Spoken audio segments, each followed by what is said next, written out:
আল্লাহ পাক আজকে আপনাকে হয়তো 1 কোটি টাকা দিয়েছেন, কালকে আল্লাহ না করুক 1000 টাকার জন্য মানুষের কাছে হাত পাততে বাধ্য করতে পারেন আল্লাহ পাক। এমনও কিন্তু দিন আসতে পারে, দিন সবার সবসময় সমান থাকে না। আজকে আপনার কাছে 1 কোটি টাকা আছে, কিছু মনে হচ্ছে না।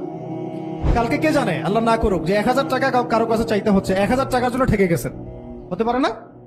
তো রিজিককে মানুষ তাজিম না করলে রিজিক দূরে চলে যায়। দুটো বিষয় খেয়াল রাখবেন, দুটো বিষয়। এক হচ্ছে মাঝে মাঝে মনের মধ্যে কিছু আমল করার ইচ্ছা আসে না? মনে হলো যে আচ্ছা একটু 10টা আয়াত পড়ি, মনে হয় না মাঝে মাঝে এমন মনে হয় না? ওই সময় এই যে মনের মধ্যে যে এই ইরাদাটা জাগ্রত হওয়া, এটাকে আমরা বলি ওয়ারিদ।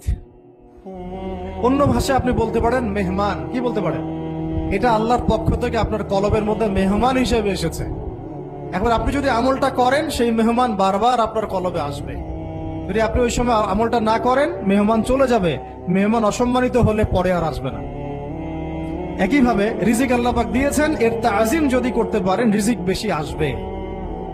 রিজিকের তাজিম সম্মান করতে না পারলে রিজিক আসবে না, বেশি কমে যাবে। উসমান রাদিয়াল্লাহু আনহু সবচেয়ে ধনী ছিলেন না? কেন জানেন? কেন? এটা কি জানেন কেন ধনী ছিলেন? একে তো তিনি প্রচুর দান সদকা করতেন, এটা তো আপনারা জানেনই। আরেকটা জিনিস অনেকে জানে না, তিনি উটের পিঠে বসেছিলেন, কিছু একটা খাচ্ছিলেন, এই 2-1টা দানা পড়ে গেছে নিচে। উটের পিঠ থেকে নেমেছেন, নেমে সেই দানা উঠিয়েছেন, পরিষ্কার করেছেন, ধুয়েছেন, আবার খেয়েছেন। তার এই 2-4টা দানার কোনো কিন্তু মানে পরোয়া না করলেও চলে, তার প্রচুর অর্থ সম্পদ আছে।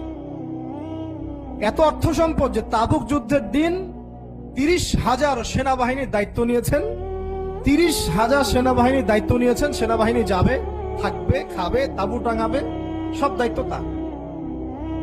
30,000 সেনাবাহিনীর দায়িত্ব নেওয়া কি চারটাখানি কথা?